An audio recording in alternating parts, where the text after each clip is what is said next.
and it is about to be 2022, and at the moment I'm not sure if it's a Wednesday, a Thursday, 2021, or what's going on. Mainly because we're in that in-between stage between the holidays and the new year, and although they're probably the same thing. Anyway, I'm going to talk to you about stuff that you could get done right now that will help your business when it comes to 2022 and the business and the weird world we're about to enter into, because we know it is changing constantly with the current state of the Panasonic. So we're going to go through some of the things that I do at the start of a year, sometimes at the start of the financial year, depending on where you are in the world. But basically, this downtime is invaluable for you, for your business. Now, I know not everybody has the chance to have downtime, so please forgive me if you're not one of those people, and I'm sorry you're having to keep working. Unless it's something you love, obviously, but we're rambling. So, right now, you're going to work on your marketing plan. You've got to revisit. If you don't have a marketing plan and you run a business, this is a problem.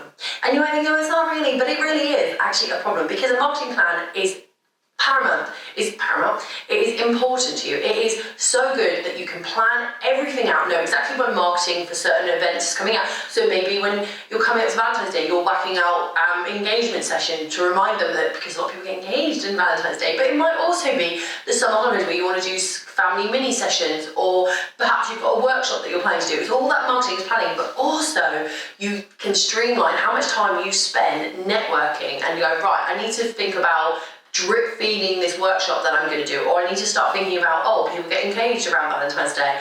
I'm going to push out my engagement sessions and share a few pictures subtly so people realise and get me in mind for that, okay?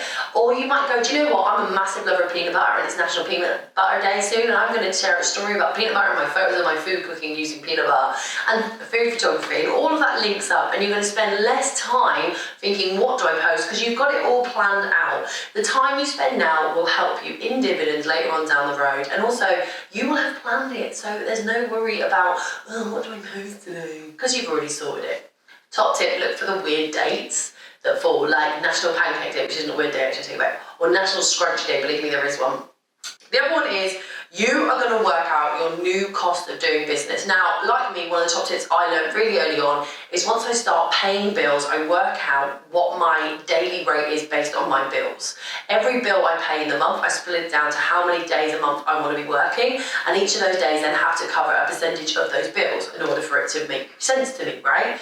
But you might find that as it comes to January, different bills go up in price. For example, my own mobile phone bill has gone up in price, and I need to put that into my cost of doing business because I use it for business. So I have to time now to reflect and say, right, okay, so-and-so prices might need to go up because my cost of business has gone up. Now, not every January do I whack my prices up continually, and although there's going to be a business coach now going, you need to put them up every January, I like to do this thing with clients where I'll say, hey, as the prices are going up, book now in the month of January for prices at last year's price before they go up in February. And people do a flurry of booking in January, and it gets me through what I would call the quieter month of January, okay? It's a really good marketing way to do it, and obviously I put that into my plan. Check your insurance. Now, every professional photographer will have insurance, but you need to check your insurance, because often there might have been, a global panoramic, or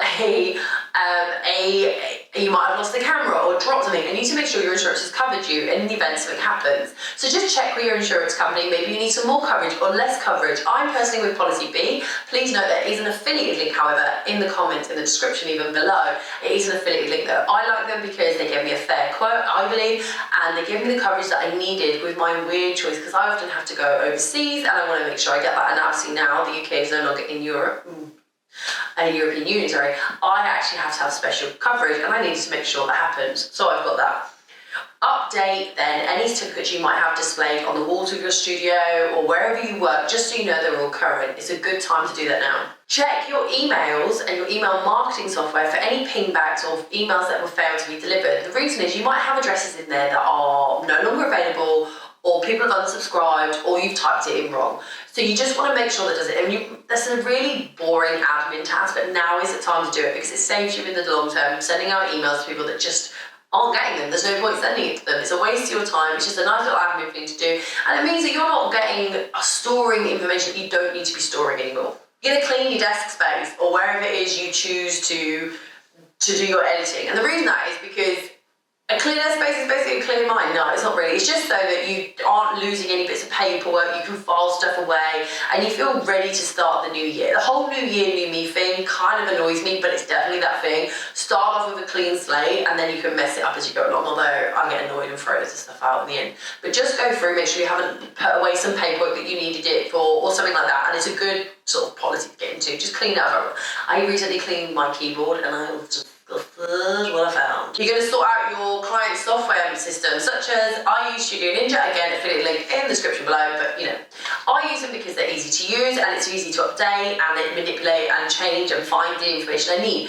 And if you don't have a client management software, I urgently suggest you get one, because under GDPR in the UK you need to be able to be storing client data in a secure manner. Now there are other ways, but you need to make sure you have one set up. The last thing you want is to be storing data that you're no longer legally entitled to hold on to, because your clients have already told you you're allowed to hold it on for so long. So you need to really look at how long you're holding on to people's data.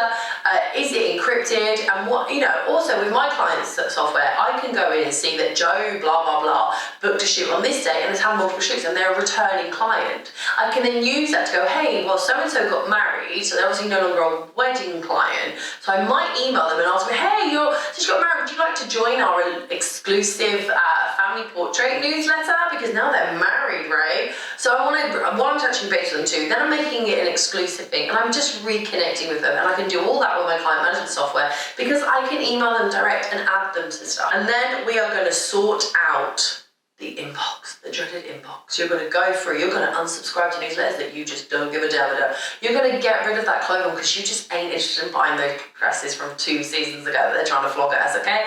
You are going to move on and unsubscribe. 1, it's good for your well-being. 2, you get less anxiety if you're not seeing 100 million messages unopened in your inbox. But also, it means that you can sort things into folders and find information better for yourselves. So do that.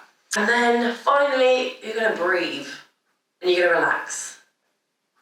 And you're going to enjoy this time, because 2022 is going to come with a whole heap of new challenges, and we're going to relish them kind of, sort of, and not grind to Prosecco glasses. No, we're not. We are.